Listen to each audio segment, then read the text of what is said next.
শিক্ষার্থীরা, ion electron পদ্ধতিতে সমীকরণের সমতা সাধন আমরা প্রথম যে বিক্রিয়াটা দেওয়া ছিল সেটা আমরা গত ক্লাসে আলোচনা করেছি এবং গত ক্লাসটা একটু লম্বা হয়েছিল এই কারণে যে আমরা আসলে আয়ন ইলেকট্রন পদ্ধতিতে সমীকরণের সমতা সাধনের ক্ষেত্রে কিছু নিয়ম ফলো করা লাগে, সেই নিয়মগুলো আপনাদের আমি বলছিলাম। তাহলে চলেন আজকে আমরা আসলে দ্বিতীয় বিক্রিয়াটা সম্পন্ন করব। আমার গত দিনের লেখায় আমাদের যে নিয়মগুলো ফলো করতে হয় সেটা দেওয়া ছিল। তো আসলে আমরা এই ধরনের কোনো বিক্রিয়া আমাকে দিয়ে দিলে প্রথম কাজটা হলো এই যে বিক্রিয়ক দিল সেটা থেকে কি কি উৎপাদ হবে সেটা আমাকে লিখতে হবে, অর্থাৎ বিক্রিয়া সম্পন্ন করা। 2 নম্বরে আমার কাজ হবে জারক এবং বিজারক খুঁজে বের করা, কোনটা জারক কোনটা বিজারক। 3 নম্বর কাজ হবে আমাকে জারণ অর্ধবিক্রিয়া বিজয়ন অর্ধবিক্রিয়া লিখতে হবে। তা জারণ অর্ধবিক্রিয়া এবং বিজয়ন অর্ধবিক্রিয়া লেখার ক্ষেত্রে এই ধরনের আমি বলছিলাম যে বিক্রিয়কে যদি আমার কোনো অক্সিজেন পরমাণু থাকে তাহলে উৎপাদে সেটাকে পানি হিসাবে আমাকে দেখাতে হবে। সেই ক্ষেত্রে আমি বিক্রিয়কে প্রয়োজন অনুযায়ী অম্লীয় মাধ্যম আছে বিধায় সেখানে আমি H+ আয়ন যোগ করতে পারবো। তারপরে আমি যখন পানি উৎপন্ন করলাম তখন আমাকে জারণ অর্ধবিক্রিয়া এবং বিজয়ন অর্ধবিক্রিয়ার মধ্যে ইলেকট্রনের সমতা সাধন করতে হবে।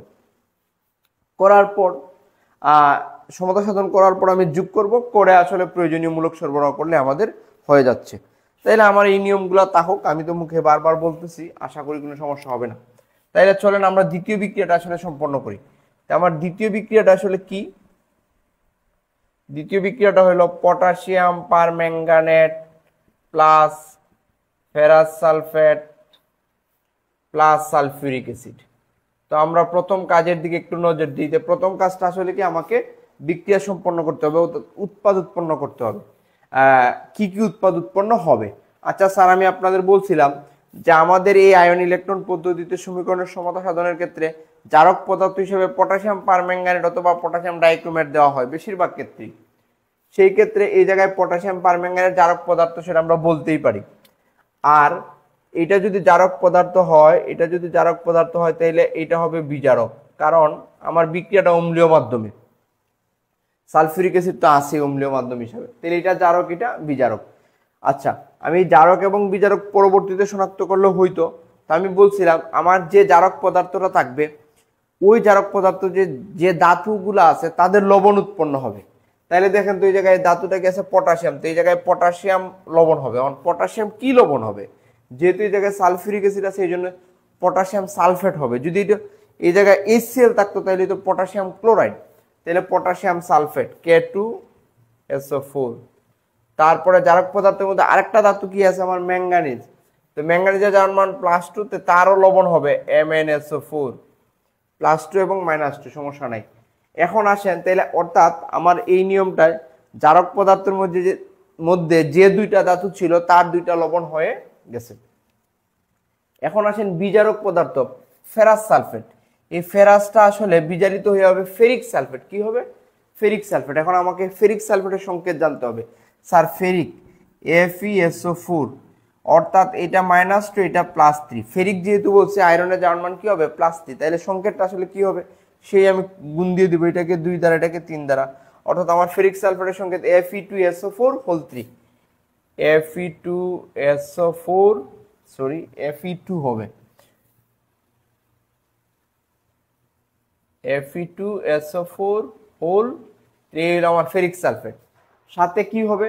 এই যে ম্যাঙ্গানেট পটাশিয়াম পারম্যাঙ্গানেটের ক্ষেত্রে আমার এই অক্সিজেন আছে বিক্রিয়কে অক্সিজেন বা অক্সাইড আয়ন থাকলে উৎপাদে পানি হবে, অর্থাৎ এই জায়গায় আমার পানি হচ্ছে। এই হইলো আমার আসলে উৎপাদ এই বিক্রিয়ার ক্ষেত্রে। তো আমরা কি বললাম যে জারক পদার্থ থাকবে এই জারক পদার্থের দুইটা ধাতুগুলার লবণ হবে, সাথে বিক্রিয়কে জারক পদার্থের মধ্যে অক্সিজেন যদি থাকে তাহলে আমাকে বুঝতে হবে উৎপাদে পানি হচ্ছে। আর ফেরাস সালফেট হচ্ছে ফেরিক সালফেট। ওকে, আমি আসলে এই বিক্রিয়াটা একটু মুছে ফেলি, আমার জায়গার প্রয়োজন। তাহলে আমি বিক্রিয়াটা সম্পন্ন করলাম, কিভাবে আমার উৎপাদটা লিখতে হয় সেটা আমরা জানলাম। তাহলে আমরা এখন বলতে পারি যে এখানে পটাশিয়াম পারম্যাঙ্গানেট জারক এবং বিজারক। আমরা দুইটা কাজ বিক্রিয়া সম্পন্ন করলাম, কিভাবে নিয়মগুলো ফলো করলাম এবং জারক বিজারক শনাক্ত করলাম। এখন আসেন অর্ধবিক্রিয়া। তাহলে আমাকে লিখতে হবে জারণ অর্ধবিক্রিয়া, জারণ অর্ধবিক্রিয়া। এখন আপনার মনে হইতে স্যার আসলে কোনটার জারণ করছে? তা আমরা ওই যে প্রথম ক্লাসে পড়ছিলাম যে জারণ মান বাড়লে হয় জারণ, তাইলে এখন একটু দেখেন তো আপনারা বুঝেন কিনা জারণ কার করছে। এই জায়গায় দেখেন সালফিউরিক অ্যাসিড নিয়ে আমাদের মাথা ব্যথার কোনো কারণ নাই, কারণ এই জারক বিজারকের মধ্যে পড়ে, এটা মাধ্যম হিসেবে কাজ করে। সালফেট যদি -2 হয়, ফেরাস +2। এখন এই জায়গায় আপনি হিসাব টিসাব করলে অক্সিজেনের জারণ মান -2 × 4 আর পটাশিয়াম +1, এই অংশ মাইনাসে, এটা +1, তাই আপনার টোটাল জারণ মান 0 হইতে এই জায়গায় ম্যাঙ্গানিজের জারণ মান কত হবে? +7। আসলে এই জায়গায় এই যৌগের মধ্যে ম্যাঙ্গানিজের জারণ মানটা আসলে +7। একটু স্যার খেয়াল করেন, একটু খেয়াল করেন, এই যে +7 আর এই জায়গায় আসলে কি সালফেট -2, এই জায়গায় এটা +2, তাইলে কি এই জায়গায় ম্যাঙ্গানিজের জারণ মান কি পাইছে? হ্রাস পাইছে, হ্রাস পাইছে। ম্যাঙ্গানিজের জারণ মান কি পাইছে? হ্রাস পাইছে, +7 থেকে +2 হয়েছে, সুতরাং তার বিজারণ ঘটছে। এখন আসেন আরেকটা জিনিস, এই জায়গায় দেখেন আয়রনের জারণ মান +2 আর ফেরিকের মধ্যে আয়রনের জারণ মান কি? অক্সিজেনের -2 × 3 আর আয়রনের +3 × 2, এর মানে এই জায়গায় আয়রনের জারণ মান বৃদ্ধি পাইছে, সুতরাং আয়রনের জারণ মান বৃদ্ধি পাইছে হিসাবে সে জারিত হয়েছে। যে জারিত হয় সে বিজারক, অর্থাৎ আমি জারণ মান বসাইয়াও জারক বিজারক বলতে পারি। এখন আসেন জারণ অর্ধবিক্রিয়া, জারণ কার করছে? আয়রনের। Fe2+ থেকে Fe3+ হয়েছে, দেখেন আমরা কিভাবে লিখবো? Fe2+ বিক্রিয়কে খালি জায়গা রাইখা উৎপাদে যা আছে আমি তাই লিখবো, যে আয়রন বিক্রিয়কে Fe2+ ছিল, উৎপাদে Fe3+ হয়েছে। এখন বলেন তো স্যার, Fe2+ থেকে Fe3+ হইতে হলে কি করা লাগে? সে একটা ইলেকট্রন ত্যাগ করছে, কথা সত্য। ওকে স্যার, আমার আর কিছু করার। এখন আসেন আমরা বিক্রিয়কের ইয়াতে যাই, বিজারণ অর্ধ বিক্রিয়া। বিজারণ অর্ধ বিক্রিয়া, এখন বলেন তো বিজারণ কার করছে? বিজারণ ম্যাঙ্গানিজের, কারণ বিক্রিয়কে +7 উৎপাদে +2, অর্থাৎ তার জারণ মান হ্রাস পাইছে। তাহলে বিক্রিয়কে যদি আমি লিখি, এই যে পটাশিয়াম পারম্যাঙ্গানেট আমি নিয়মের মধ্যে লিখছিলাম যে KMnO4, এটা বিয়োজিত আসলে কি হবে? K + MnO4-, এই যে আমার এনায়নটা হবে MnO4-, এই জায়গায় মনে মনে আমরা জানি এই জায়গায় তার জারণ মানটা আসলে +7। এখন বলেন তো এটা আমি লিখলেও হবে না লিখলেও হবে, জারণ মানটা আমি দেখাইতে পারি। বিক্রিয়কে দেখেন ম্যাঙ্গানিজের জারণ মান +7, উৎপাদে +2, লিখে ফেলি Mn2+। এখন দেখেন তো স্যার, এই +7 থেকে +2 হইতে হলে ও কয়টা ইলেকট্রন গ্রহণ করছে? অবশ্যই 5টা ইলেকট্রন গ্রহণ করছে। এটা কিন্তু কেবল ম্যাঙ্গানিজ, Mn+7 এ 5টা ইলেকট্রন গ্রহণ করে Mn2+ হয়েছে। এখন আমরা ওই যে বলছিলাম স্যার, বিক্রিয়কে যদি আমার অক্সিজেন থাকে, উৎপাদে পানি হবে, তো বিক্রিয়কে এই জায়গায় অক্সিজেন কয়টা আছে? 4টা, উৎপাদে আমার 4 অণু পানি বানাইতে হবে, H2O, 4 অণু। এখন দেখেন তাইলে 4 অণু পানি বানাইতে আমার 8টা হাইড্রোজেন লাগে, অর্থাৎ আমি বিক্রিয়কে 8টা H+ যোগ করে ফেলবো। আমরা বলছিলাম নিয়মের মধ্যে যে আমার যেহেতু অম্লীয় মাধ্যমে আমি প্রয়োজন ইচ্ছা অনুযায়ী H+ যোগ করতে পারি। এখন আসেন স্যার, আমি যদি এটাকে সমীকরণ 1 দেই এবং এটাকে সমীকরণ 2 দিই, তাহলে আমরা কি করছি? জারণ অর্ধবিক্রিয়া এবং বিজারণ অর্ধবিক্রিয়া লিখতে পারছি। আমাদের 3 নাম্বার নিয়ম কমপ্লিট এবং 4 নাম্বারও শেষ। অক্সিজেন থাকলে উৎপাদে পানি বানাই ফেলছি, শেষ। আমার এক বিক্রিয়া সম্পন্ন করে ফেলছি, জারক বিজারক নির্ণয় করতে পারছি, অর্ধ বিক্রিয়া লিখতে পারছি, বিক্রিয়ক অক্সিজেন থাকলে উৎপাদে পানি বানাইতে পারছি। এখন আসেন ইলেকট্রনের সমতা সাধন। এই জায়গায় একটু মনোযোগ সহকারে দেখবেন স্যার, আমরা যদি ইলেকট্রন সমতা সাধন করতে চাই, তাইলে আসলে আমার কি করা লাগবে? এই জায়গায় 5টা ইলেকট্রন আছে, এই জায়গায় একটা, অর্থাৎ 1 নম্বর সমীকরণকে 5 দিয়ে আমরা আসলে গুণ দিব, আর এটাকে 1 দ্বারা। কিন্তু এই জায়গায় একটু ঝামেলা আছে। এখন আপনি বলবেন স্যার ঝামেলাটা কি? আগের বিক্রিয়াতে এই ধরনের ঝামেলা ছিল না। স্যার, আপনি যখন এই জায়গায় 5 দিয়ে গুণ দিবেন, তাহলে ইলেকট্রন মিলে যাবে। এই জায়গায় হবে 5টা ফেরিক আয়ন। এখন আপনার যখন এই বেজির সংখ্যক ফেরিক আয়ন হয়ে গেল, ফেরিক আয়নের সংকেতটা আসলে আমি যখন ফেরিক সালফেট লিখবো, দেখেন তো একটু, ফেরিক সালফেটের সংকেত কি? Fe2SO4 3।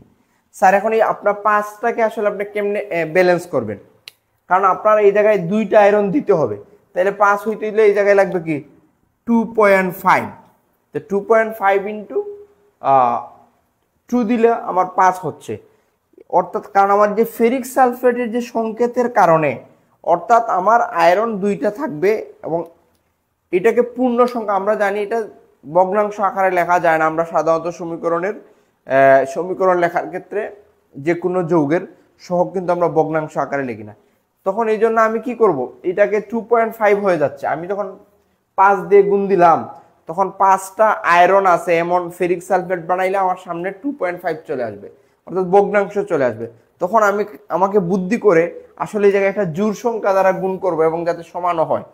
এখন আমি এক কাজ করি, এটাকে 10 দ্বারা গুণ দিয়ে দিই, কি দিই 10। এখন আপনি বলবেন স্যার 10 দিয়ে কেন দিলাম, আমি যদি 10টা যদি আমার আয়রন থাকতো, আমি Fe2SO4 এই জায়গায় 5 দিয়ে দিলেই হচ্ছে, 5 দুগুণে 10, কিন্তু এই জায়গায় 5 থাকার কারণে হয়ে যাবে 2.5, আমরা ভগ্নাংশ মান নিব না। এই বিক্রিয়ার ক্ষেত্রেই এই জিনিসটা একটু আমাদের মাথায় রাখতে হবে। আপনি মনে রাখবেন যে এই জায়গায় যদি 2 হয়, Fe2SO4 এই ধরনের কোনো সিচুয়েশন তৈরি হয়, তখন আমি এই জায়গায় একটা জোড় সংখ্যা দ্বারা আসলে গুণ দিব যাতে ইলেকট্রনটাও সমান হয়। 2টা কাজ করতে, একটা হলো জোড় সংখ্যা হইতে হবে আর একটা যাতে আমার ইলেকট্রনটা সমান হয়। তাইলে আমরা আসলে এই জায়গায় কি দিয়ে গুণ দিব না, 5 দিয়ে গুণ না দিয়ে আমরা 10 দিয়ে গুণ দিয়ে দিব। কি দিয়ে দেব, 10। এখন ওই জায়গায় যদি আমি 10 দেই তাইলে এই জায়গায় আমার কিন্তু হচ্ছে 5টা, তো এই জায়গায় আমি গুণ দিয়ে দিব 2 দ্বারা, তাইলে আমার ইলেকট্রন সমান হয়ে যাবে। তাহলে চলেন আমরা আসলে লিখি, যে একসাথে আমি লিখে হলো 1 নংকে আমি গুণ দিব কত দিয়ে, 10 দ্বারা। কেন দিছি, যে ওই জায়গায় আমার আয়রনটাকে ভগ্নাংশ থেকে উদ্ধার করার জন্য আসলে এত, এবং আমি এই জায়গায় 10টা ইলেকট্রন হয়ে যাবে, তো এই জায়গায় 10টা বানাই দিলে 2 নং সমীকরণকে আমি 2 দ্বারা গুণ করে অতঃপর যোগ করে, অতঃপর সমীকরণ দুটি যোগ করে, সমীকরণ দুটি যোগ করে পাই,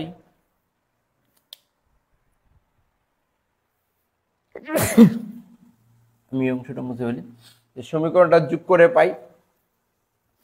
আমরা ইলেকট্রন সমতা সাধন করলাম, এখন আমরা যোগ করব, গুণ করে যোগ করব। তাহলে এটাকে যদি আমি 10 দ্বারা গুণ করি তাহলে আমার হচ্ছে 10 Fe2 plus 10 Fe2 plus,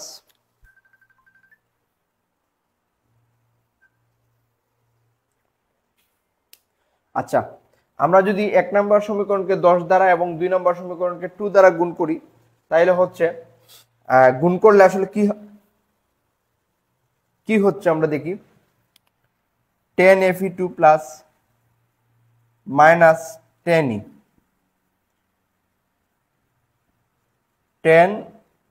Fe3 plus 10 দ্বারা গুণ করছি। এখন দেখেন আমি 2 নম্বর সমীকরণকে 2 দ্বারা গুণ করব, তাহলে কি হচ্ছে 2MnO4 minus plus 10E plus 8 দুগুণে 16H প্লাস তীর চিহ্ন দেবে, এটাকে 2 দ্বারা 2Mn2 প্লাস 8H2O করে ফেলছি। এখন আমাকে কি করতে হবে, যোগ করতে হবে। যোগ করলে দেখেন তো আমাদের কি হচ্ছে, স্যার আমরা যে কাজটা করছিলাম এই ইলেকট্রনকে বাদ দেওয়ার জন্য এই গুণগুলো আসলে করছিলাম। এখন আসলে আমরা যদি যোগ করে ফেলি, যোগ করলে আমরা আসলে কঙ্কাল সমীকরণ বা আয়নিক সমীকরণ পেয়ে যাব। তাহলে দেখেন 10 Fe2 plus plus 2MnO4 minus plus 16H plus তীর চিহ্ন দিলাম 10 Fe3 plus plus 2Mn2 plus plus 8H2। এখন দেখেন এটা আমাদের হলো আয়নিক সমীকরণ, আমরা এই জায়গায় লিখতে পারি আয়নিক সমীকরণ বা কঙ্কাল সমীকরণ, আয়নিক সমীকরণ অথবা আয়নিক রূপ বলতে পারি, এটা আয়নিক সমীকরণ। এখন আমরা কি করব, প্রয়োজনীয় মূলক সরবরাহ করে পাই। আমাদের ল্যাঙ্গুয়েজটা যদি প্রদত্ত আয়নিক সমীকরণে প্রয়োজনীয় মূলক সরবরাহ করে পাই, তাইলে আসলে আমাদের টপিকটা শেষ। দেখেন সর্বশেষ ধাপ। তাহলে আমরা কি করছি, ইলেকট্রন সমতা সাধন করে যোগ করছি, শেষ। এখন আমরা প্রয়োজনীয় মূলক সরবরাহ করলে আমাদের হয়ে যাচ্ছে। তাইলে দেখেন প্রয়োজনীয় মূলক সরবরাহ করে আমরা পাই, আমরা কি আসলে বুঝতে পারছি স্যার?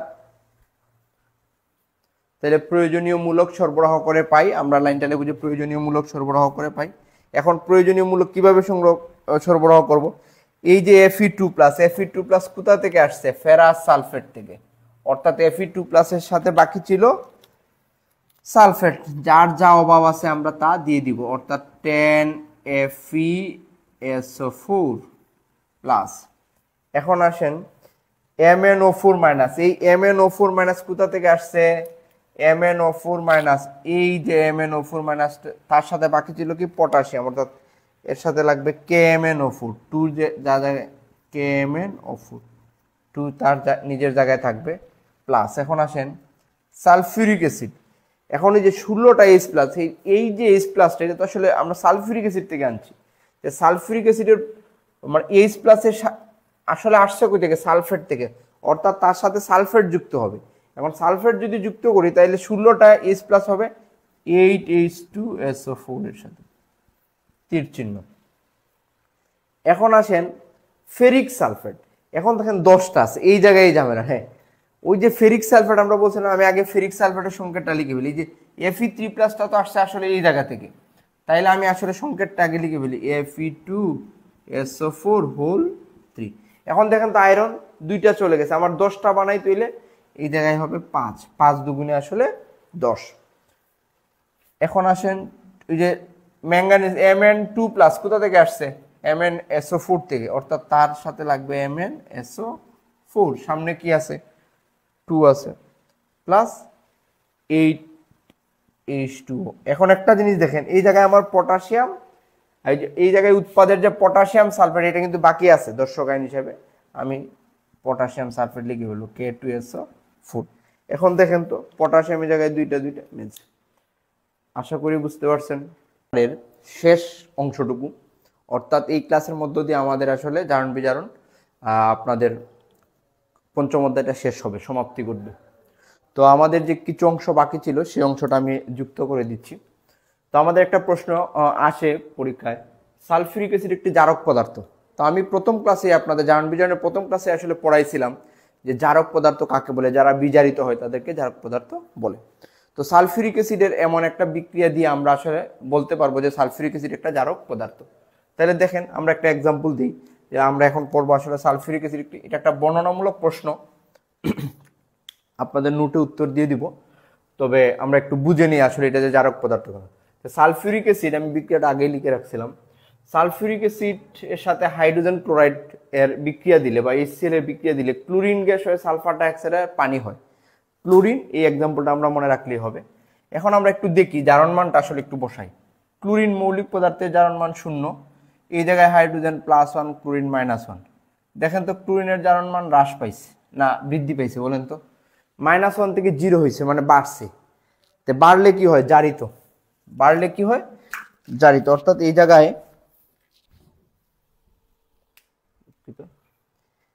জায়গায় ক্লোরিনের জারণ মানটা আসলে কি পাইছে? বৃদ্ধি পাইছে, অর্থাৎ জারিত হয়েছে। তা আমরা জানি যে জারিত হয় সে আসলে বিজারক, অর্থাৎ আমি এই বিক্রিয়ায় HCl বিজারক পেয়ে গেছি।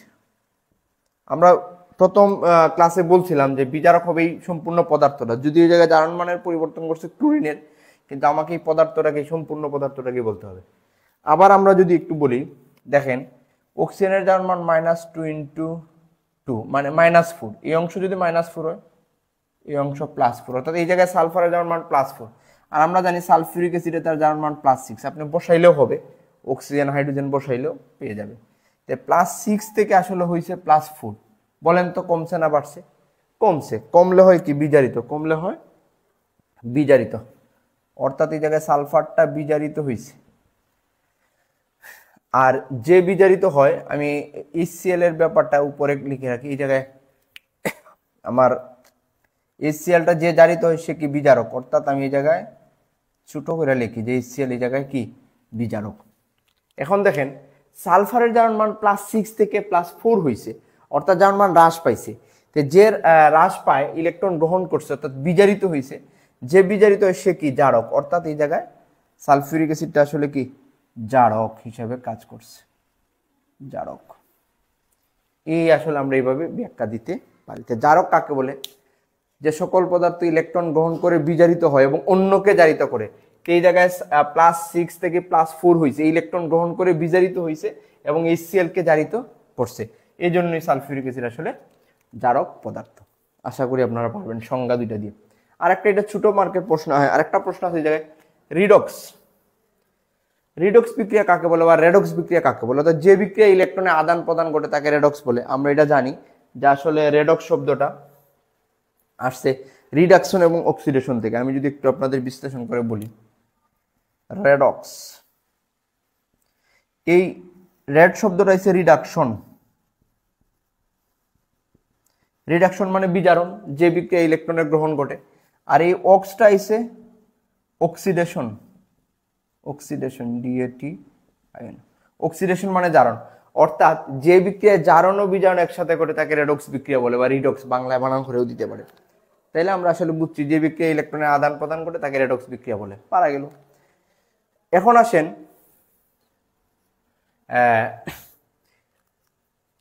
আমরা এটা আয়ন ইলেকট্রন পদ্ধতিতে সমীকরণের সমতা সাধনের কিছু নিয়মের মধ্যে আসলে এই আয়নটা নিয়ে আমরা কাজ করছিলাম, যে সোডিয়াম থায়োসালফেটের মধ্যে, অর্থাৎ এই অংশটা ছিল থায়োনেট থেকে টেট্রাথায়োনেট উৎপন্ন হয়। তো টেট্রাথায়োনেট এই বিক্রিয়াটা আর কি, যে সেই টেট্রাথায়োনেট আমরা বলছিলাম যে টেট্রাথায়োনেট যখন উৎপন্ন হয় এই থায়োনেটের দুইটা ইলেকট্রন ত্যাগ করে টেট্রাথায়োনেট হয়। আপনারা বিক্রিয়াটা ওই নিয়মের মধ্যে লেখা আছে দেখবেন।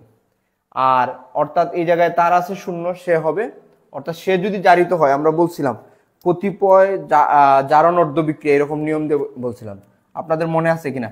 এটা জারিত হয়, এটা হয় জারিত, তো এটা হবে কি বিজারিত। আমরা একটু দেখি যে থায়োনেটে দুইটা ইলেকট্রন ত্যাগ করে টেট্রাথায়োনেট হয়, আপনাদের নিয়মে বলছিলাম। তো অর্থাৎ এই অংশ যদি জারিত হয়, এই অংশ হবে কি বিজারিত, তো 0 থেকে -1 এই অংশটা হবে কি বিজারিত। অর্থাৎ থায়োনেট থেকে দুইটা ইলেকট্রন ত্যাগ করলে আয়োডিন সেটাকে আসলে কি করে গ্রহণ করে। আয়োডিন যদি ইলেকট্রন গ্রহণ করে, আমার এই জায়গায় অর্ধ বিক্রিয়া লেখার কথা বলে নাই, সেজন্য আমি লিখতেছি না, আমাকে বলছে বিক্রিয়াটা পূর্ণ করতে। তাইলে দেখেন এইটা যদি জারিত হইয়া, আমরা জারণ অর্ধ বিক্রিয়ার নিয়মের মধ্যে লিখছিলাম থায়োনেটটা টেট্রাথায়োনেট হয় দুইটা ইলেকট্রন ত্যাগ করে, সে যদি জারিত হয় তাহলে আয়োডিন হবে কি বিজারিত, মানে ইলেকট্রন গ্রহণ করবে, এই আর কি। অর্থাৎ থায়োনেট প্লাস আয়োডিন সমান টেট্রাথায়োনেট আর 2 আয়োডাইড, দুই পরমাণু আয়োডাইড, শেষ, পূর্ণ করলে হবে। এটা ছোট প্রশ্ন আসে পরীক্ষায়। এখন স্যার এর মানে আমাদের এই চ্যাপ্টারের মোটামুটি শেষ। আয়ন ইলেকট্রন পদ্ধতিতে সমীকরণের সমতা সাধন ইতিমধ্যে প্রথম ক্লাসে একটা এবং এই ক্লাসের প্রথম দিকে আরেকটা দিছি। এখন এটা আপনার এখন নিয়ম অনুযায়ী পারার কথা, তারপরও আমি আসলে আপনাকে উৎপাদটা বলে দিব এবং নোট খাতায় উত্তরটা দিয়ে দিব, কারণ আমরা আয়ন ইলেকট্রন পদ্ধতিতে ইতিমধ্যে দুইটা বিক্রিয়া করে ফেলছি। এখন এই বিক্রিয়াটাও আসে বোর্ডে, যে পটাশিয়াম ডাইক্রোমেট প্লাস HCl সমান পটাশিয়াম আয়োডাইড দিলে কি কি উৎপন্ন হবে। তা আমরা বলছিলাম যে আয়ন ইলেকট্রন পদ্ধতিতে সমীকরণ সমতা সাধনের নিয়মগুলা কি কি স্যার? যে প্রথমে আমাকে উৎপাদটা লিখতে হবে, কি লিখতে হবে? উৎপাদটা, মনে আসেনি স্যার? তারপরে উৎপাদ লেখার পরে জারক বিজারক নির্ণয় করতে হবে, তারপরে কি করতে হবে? জারণ অর্ধ বিক্রিয়া বিজারণ অর্ধ বিক্রিয়া লিখতে হবে, তারপরে কি করতে হবে? ইলেকট্রনের সমতা সাধন করতে হবে। হ্যাঁ, জারণ অর্ধ বিক্রিয়া বিজারণ অর্ধ বিক্রিয়া লেখার সময় বিক্রিয়ক অক্সিজেন থাকলে উৎপাদে পানি বানাইতে হবে। তারপরে ইলেকট্রন সমতা সাধন কইরা আমাকে সমীকরণ দুইটা যোগ কইরা প্রয়োজনীয় মূলক সরবরাহ করতে হবে। নিশ্চয়ই আপনাদের মনে আছে এবং পারবেন। আমি একটু উৎপাদটা লিখে দিই, তাহলে হয়তো আপনাদের সুবিধা হবে। তো আমরা দেখি K2Cr2O7 plus HCl plus potassium iodide. আমরা আগে যে দুইটা বিক্রিয়াটা করছিলাম স্যার, এই জায়গায় অম্লীয় মাধ্যম হিসেবে সালফিউরিক অ্যাসিড ব্যবহার করা হয়েছিল, এখন এই জায়গায় ইউজ করা হয়েছে হাইড্রোক্লোরিক অ্যাসিড। তাইলে আমরা এটা অম্লীয় মাধ্যম, তাইলে একটা জারক আর একটা বিজারক। আর আমরা ইতিমধ্যে বলছিলাম যে আমাদের জারক পদার্থ হিসেবে হয় পটাশিয়াম ডাইক্রোমেট অথবা পটাশিয়াম পারম্যাঙ্গানেট দিবে। তো এই জায়গায় এটা আমার জারক পদার্থ, আমি যদি বলি আর এটা কি বিজারক পদার্থ। একটা জারক হইলে ওপরটা কি হবে? বিজারক, আর এটা তো মাধ্যম হিসেবে কাজ করে। এখন বলেন তো আপনাদের উৎপাদটা মনে আছে কিনা? আমি আপনাদের কি বলছিলাম, আমার জারক পদার্থের মধ্যে যে ধাতু থাকবে তাদের লবণ হবে। তো আগে আমাদের পটাশিয়াম পারম্যাঙ্গানেট ছিল আর সালফিউরিক অ্যাসিড ছিল, এই জন্য পটাশিয়াম সালফেট হয়েছিল, ম্যাঙ্গানিজ সালফেট হয়েছিল। কিন্তু এই জায়গায় আমার সালফিউরিক অ্যাসিড না, এই জায়গায় হবে HCl, মানে ক্লোরাইড লবণ হবে। কি হবে? ক্লোরাইড। তো পটাশিয়ামের মধ্যে কি পটাশিয়াম সালফেট হবে না? যদি সালফিউরিক অ্যাসিড থাকতো তাহলে পটাশিয়াম সালফেট হতো। তো পটাশিয়াম ক্লোরাইড হবে প্লাস ক্রোমিয়াম, ক্রোমিয়ামের জারণ মান 3, এই জায়গায় ক্রোমিয়াম ক্লোরাইড হবে plus potassium chloride, chromium chloride. আর কি হবে স্যার? বিক্রিয়ক অক্সিজেন আছে, উৎপাদে হবে পানি। আর কি হবে স্যার? বিক্রিয়কে আছে আয়োডাইড, আয়োডাইড থাকলে উৎপাদে হয় আয়োডিন। এই হলো আমাদের উৎপাদটা। আমাদের কি বিষয়টা বুঝতে পারছিলাম? আমরা বলছিলাম জারক এবং বিজারক পদার্থের মধ্যে, আমার জারক পদার্থের মধ্যে যে ধাতু থাকবে তার লবণ হবে দুইটাতে। পটাশিয়াম ক্লোরাইড হয়েছে, ক্রোমিয়াম ক্লোরাইড হয়েছে। আমরা জানি ক্রোমাইডের মধ্যে অক্সিজেন বিক্রিয়কে থাকলে উৎপাদে পানি হয়, হয়েছে। আর এই জায়গায় আয়োডাইডটা আয়োডিন হয়েছে। এখন আপনার এই যে আমরা সমীকরণের সমতা সাধন করে ফেলছি, এখন এটা জারক, এটা কি বিজারক। তারপরে আমরা কি লিখবো? জারণ অর্ধ বিক্রিয়া। জারণ আপনাদের নোটে দেওয়া আছে, আমি একটু ইয়ে করে দিই। জারণ অর্ধ বিক্রিয়া, বলেন তো জারণটা কার ঘটছে? আমরাও এখন -1 × 3, এটা হলো +3। এই জায়গায় ক্রোমিয়ামের আসলে জারণ মান হবে +6, ক্রোমিয়ামের জারণ মান এই জায়গায় +6, আর এই জায়গায় আসলে কি +3। তো জারণ মান কি পাইছে? হ্রাস পাইছে, তে বিজারিত হয়েছে। হ্যাঁ, বিজারিত হয়েছে। আর যে বিজারিত হয় সে কি জারক? ঠিকই আছে, আমার পটাশিয়াম ডাইক্রোমেট জারক। আরেকটা জিনিস খেয়াল করেন, এই জায়গায় আয়োডিন, আয়োডিনের জারণ মান -1, এটা +1। এই জায়গায় আয়োডিন -1, কিন্তু এই জায়গায় 0। -1 থেকে -1 থেকে 0 হয়েছে। বলেন তো কি হয়েছে? জারিত হয়েছে, মানে জারণ অর্ধ জারিত হয়েছে। যে জারিত হয়েছে তো বিজারক ঠিকই আছে। তাহলে জারণ অর্ধ বিক্রিয়া কি হবে বলেন তো? জারণ অর্ধ বিক্রিয়া আয়োডাইডের, আয়োডাইড বিক্রিয়কে -1 খালি জায়গার একটা টান দিয়ে উৎপাদে আয়োডিন, সে একটা ইলেকট্রন ত্যাগ করবে। আমরা জানি আয়োডিন দ্বিপরমাণু অণু, এই জায়গায় 2 2 2। বিজারণ অর্ধ বিক্রিয়া, বিজারণ অর্ধ বিক্রিয়া। এখন বলেন তো বিজারণটা কার করছে? ক্রোমেট আয়নের, Cr2O7 2-, সে কি করছে? এই জায়গায় ক্রোমিয়ামের জারণ মান মনে মনে +6, মনে আছে নি স্যার? যদি +6, তাহলে উৎপাদে হয়েছে ক্রোমিয়াম 3+। তো বলেন তো আসলে একটা ক্রোমিয়াম কয়টা ইলেকট্রন গ্রহণ করে? 3টা। এখন 2টা ক্রোমিয়াম আছে, এই জন্য ইলেকট্রন গ্রহণ করবে কয়টা? 6টা ইলেকট্রন, 6e। এই জায়গায় 2টা ক্রোমিয়াম দেব। এখন ক্রোমিয়ামের সমস্যা সমাধান হয়েছে। এই জায়গায় একটু দেখেন, এই জায়গায় ক্রোমিয়ামের সমস্যা সমাধান হয়েছে। কিন্তু এই জায়গায় যে আমরা বলছিলাম বিক্রিয়কে যদি অক্সিজেন থাকে উৎপাদে পানি হবে, তো বিক্রিয়কে অক্সিজেন হচ্ছে 7টা, উৎপাদে পানি হবে 7 অণু, 7:2।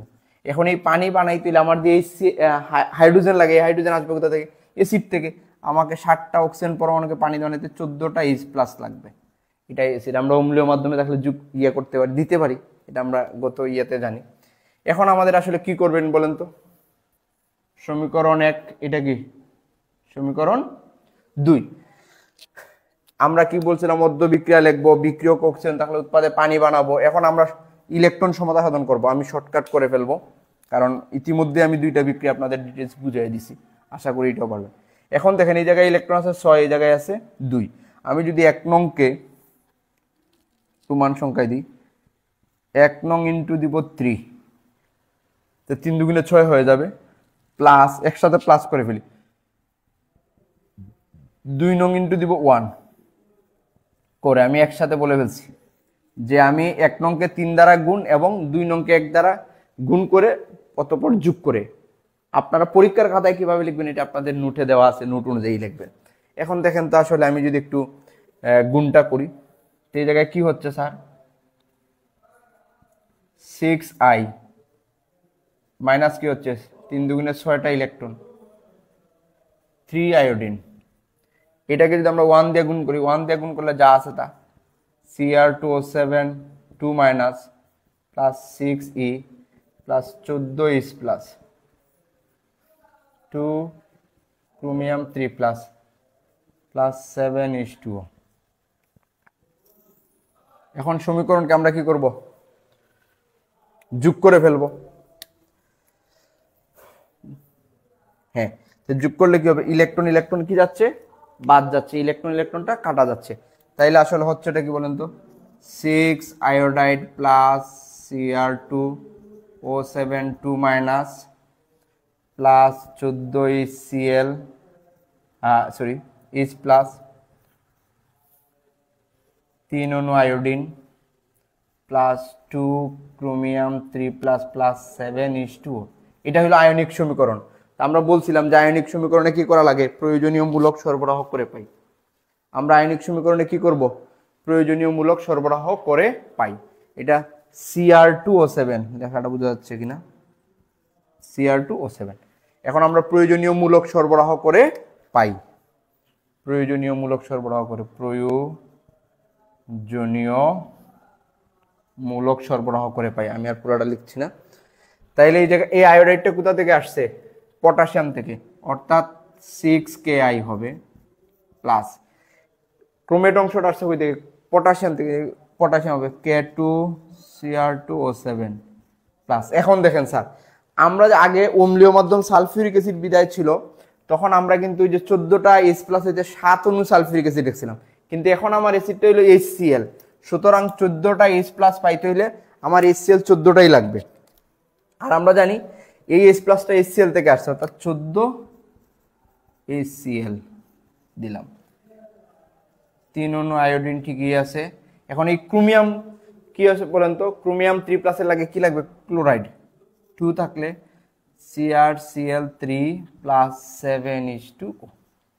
এই হইল স্যার। এখন আমাদের বাকি আছে কি, আমরা বলছিলাম যে পটাশিয়াম, আগের বিক্রিয়াতে বাকি ছিল পটাশিয়াম সালফেট, এখন এটা হবে পটাশিয়াম ক্লোরাইড বাকি আছে, KCl। এখন একটু সমতা সাধন করে ফেলেন। এই জায়গায় দেখেন তো ক্লোরিন কতটা, পটাশিয়াম কয়টা আছে, 8টা, 6 আর 2 8, অর্থাৎ আমার এই জায়গায় 8 হবে। আশা করি আমাদের সমতা সাধন হয়ে গেছে। আশা করি আপনাদের জারণ বিজারণ টপিকটা ক্লিয়ার হয়েছে। তারপরেও আপনাদের যদি কোনো সমস্যা থাকে আপনারা আমাদের গ্রুপে কমেন্টে জানাবেন, অথবা আমার সাথে হোয়াটসঅ্যাপে যোগাযোগ করবেন। এর ইতিমধ্যে আমরা রসায়ন 1-এর 2টা চ্যাপ্টার শেষ করছি আপনাদের, জারণ বিজারণ এবং আগেরটা যে ছিল পর্যায় সারণী। আপনারা 2টা চ্যাপ্টার কেমন বুঝলেন, কোনো সমস্যা আছে কিনা অবশ্যই আমাকে জানাবেন। ধন্যবাদ।